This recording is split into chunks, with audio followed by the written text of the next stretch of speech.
नमस्कार दोस्तों, मेरी यूट्यूब चैनल ज्ञान का समाचार में आप सभी का बहुत बहुत स्वागत है। यह एक बहुत अच्छी कहानी है। मैं आपको इस वीडियो में बताऊंगा। आप मेरे साथ वीडियो को लास्ट तक ज़रूर देखें और वीडियो अच्छी लगे तो वीडियो को लाइक शेयर करके चैनल को सब्सक्राइब जरूर कर लें। तो चलिए वीडियो को शुरू करते हैं।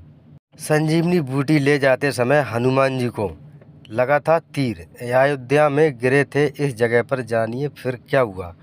हनुमान जी श्री राम के परम सेवक और दूत हैं। वह उनकी सेवा में निरंतर लगे रहते हैं। जब लक्ष्मण जी के प्राण संकट में थे तब बजरंगबली द्रोणागिरी पर्वत समेत संजीवनी बूटी लेकर अयोध्या नगरी के ऊपर से वापस लौट रहे थे। उसी समय उनको बाण लगा और वह नीचे मूर्छित होकर गिर पड़े। आइए जानते हैं उसके बाद क्या हुआ। यह तो आप सभी जानते हैं कि हनुमान जी प्रभु राम के परम दूत हैं और सदैव उनकी सेवा में उत्पर रहते हैं। रामायण में मेघनाद से युद्ध के दौरान जब लक्ष्मण जी को शक्ति बाण लगा था तो वह मूर्छित होकर गिर पड़े थे और उनके प्राण संकट में आ गए थे। तब हनुमान जी सुषेण वैद्य द्वारा बताई गई संजीवनी बूटी लेने गए थे। बजरंगबली जब संजीवनी बूटी लेकर लौट रहे थे तब वह अयोध्या के ऊपर आकाश मार्ग से उड़ते हुए जा रहे थे। तभी उनके ऊपर बाण से प्रहार हुआ और वो वहीं गिर पड़े। यह बाण उनको क्यों लगा और किसने चलाया था, इस बात का वर्णन रामचरितमानस में तुलसीदास जी ने किया है। अयोध्या से भगवान राम के 14 वर्ष के वनवास जाने के बाद उनके भाई भरत ने अयोध्या का राजपाट श्री राम की अनुमति से संचालित किए रखा था। भगवान राम के वनवास काल के दौरान अयोध्या का राज भरत जी ने 14 वर्षों तक नंदीग्राम से एक तपस्वी की भांति संचालित किया था। बजरंगबली जब लक्ष्मण जी के लिए संजीवनी बूटी लेकर वापस लौट रहे थे तो वह अयोध्या के ऊपर से उड़ते हुए जा रहे थे। भरत उस दौरान नंदीग्राम में अपनी तपस्या में लीन थे। रात का समय होने के कारण दूर से वह स्पष्ट देख न सके और हनुमान जी को राक्षस समझ बैठे।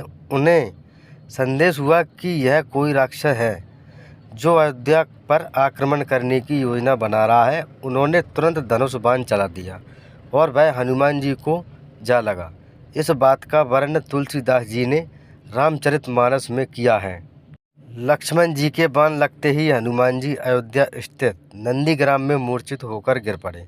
जैसे ही वह गिरे उन्होंने अपने आराध्य श्री राम का नाम लेना शुरू कर दिया। राम का नाम सुनते ही भरत जी को लगा यह राक्षस नहीं बल्कि कोई राम सेवक है। वह हनुमान जी के पास दौड़े चले आए। भरत जी पे तब से बहुत तेज उत्पन्न हो गया था और बाण का प्रहार इतना था कि हनुमान जी को कई बार जगाने पर भी वह नहीं जागे। तब भरत जी ने कहा, यदि राम के प्रति मेरी आस्था निष्कपट है और उनकी कृपा मुझ पर है तो मूर्छित पड़े हुए इस राम सेवक की पीड़ा शीघ्र ही दूर हो जाए। तब हनुमान जी तुरंत उठ बैठे। हनुमान जी ने भरत जी को सारा वृत्तांत बताया। तब भरत जी को यह जानकर ग्लानि हुए और उन्होंने हनुमान जी से क्षमा मांगी। इसके बाद भरत जी पवन पुत्र से कहते हैं, आप कहें तो मैं इसी बाण से आपको अभी लक्ष्मण जी तक भेज सकता हूँ। हनुमान जी ने भरत जी की सहायता न लेते हुए उन्हें प्रणाम किया और उनकी अनुमति लेकर वहाँ से लक्ष्मण जी के पास संजीवनी बूटी का पहाड़ लेकर चल दिए। अयोध्या के लिए जो भक्त दर्शन करने आते हैं वह भरत कुंड नंदीग्राम अवश्य जाते हैं। नंदीग्राम अयोध्या से लगभग 15 से 20 किलोमीटर की दूरी पर है। यह वही जगह है जहाँ से भरत जी ने भगवान राम के 14 वर्ष वनवास काल के दौरान अयोध्या का राजपाट उनकी खड़ाऊ को सिंहासन पर रखकर चलाया था। भगवान राम जब वनवास से लौटे थे तो सबसे पहले भरत जी से यहीं मिले थे। यही है भरत मिलाप स्थान। यहाँ भरत जी की एक प्राचीन गुफा है और भगवान राम और माँ जानकी का मंदिर भी है। यहाँ जो भी भक्त सच्चे मन से दर्शन करने आते हैं उनकी सभी मनोकामनाएं पूर्ण हो जाती हैं। लोक मान्यता के अनुसार यहाँ भरत जी ने निरंतर 14 वर्ष तक राम वियोग में तप किया था।